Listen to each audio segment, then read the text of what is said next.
Alright guys, let's see how we can solve another question from the chapter 4 of engineering mechanics by Meriam. And the tire chuck is used to keep vehicles from rolling as they are jacked. For the contact force P that we can see is applying at point B, we need to determine the magnitude of the force supported by pin C, and we have a note at the end that the friction is enough to prevent slipping at the ground interface. So the last sentence is going to give us that information that we are actually in equilibrium. There is no movement, there is no slipping.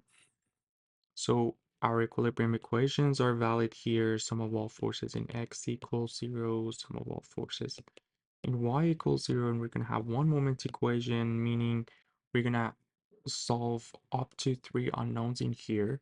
So I'm just going to draw the free body diagram for this part. And we're going to have a pin at point C, so we can have two component, one vertical, one horizontal. Let's just show our x and y in here. So we're going to have one force that is applying from this member OA. Can just show it with A, and obviously we have the force P. So if we look at it, we'll see we have Cx, Cy, P, and A. So we have 4 unknowns. So we cannot find all these unknowns in here, which means we're going to find the reaction at point C based on the value that we have for P. And we can actually do the same for A. So since we have the most unknowns at point C, we're going to start with our moment equation. Sum of all moments about C equals 0. And let's see what we have. We have some information about the angles too. We know this angle here is 38 degrees. And we can actually find the angle for A2 if you look at this right triangle. Actually, this right triangle here, we can see that this side is 6 plus 46, which is going to be 52, and the base is 10. So if we just call this angle maybe theta, tangent of theta would be the opposite, which is 10 over 52. So we can find theta in there.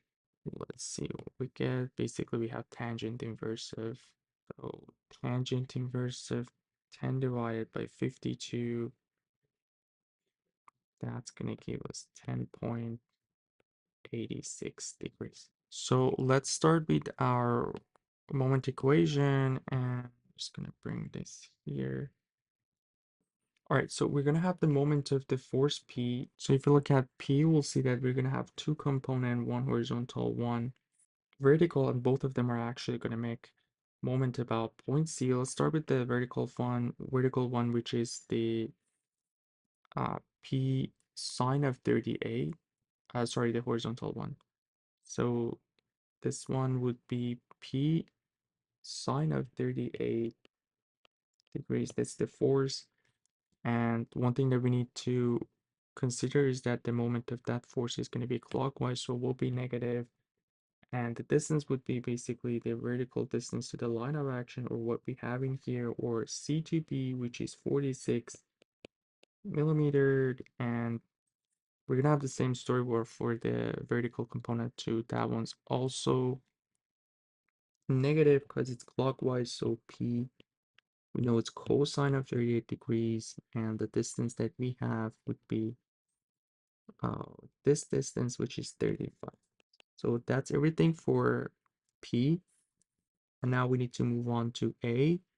And for A, it's easier for us because this is the line of action of the force A. So if we just resolve that force in here, which will be these two components, the horizontal one is gonna pass through the C, so it won't make any moment. So we're gonna have the moment of the vertical component, which is gonna be A.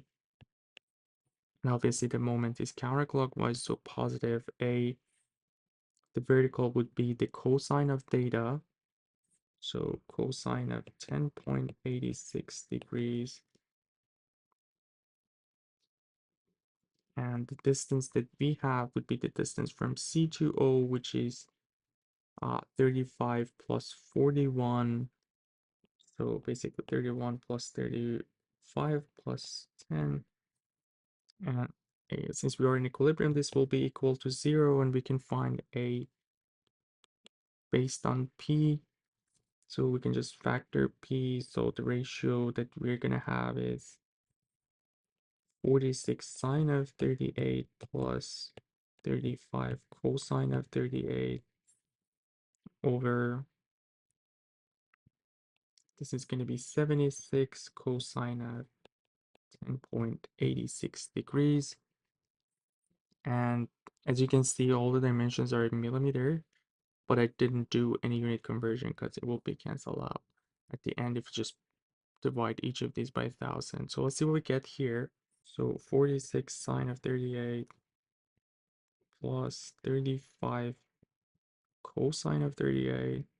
And the denominator, we're going to have 76 cosine of 10.86. And we can see that our A would be 0.749 P. Now that we have this, we can move on to our sum of all forces in x equals 0, and same for the y, and we should be able to find cx and cy, which is what the question is asking.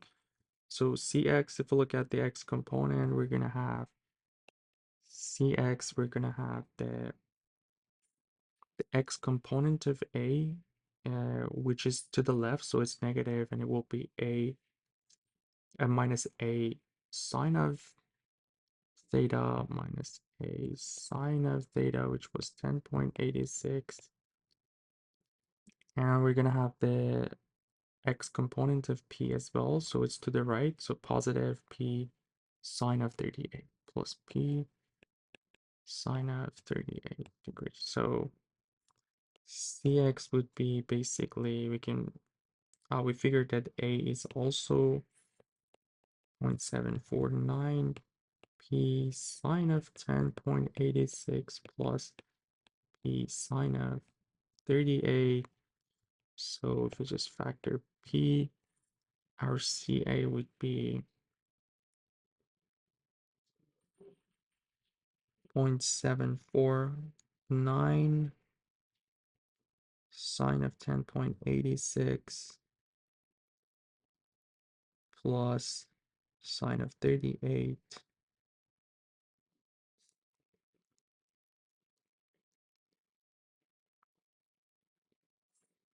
Sorry, negative. This has to be negative here. I made a mistake too. This sign has to be negative because it goes on the other side of the equation. So this will be negative. So that's going to be negative 0.475.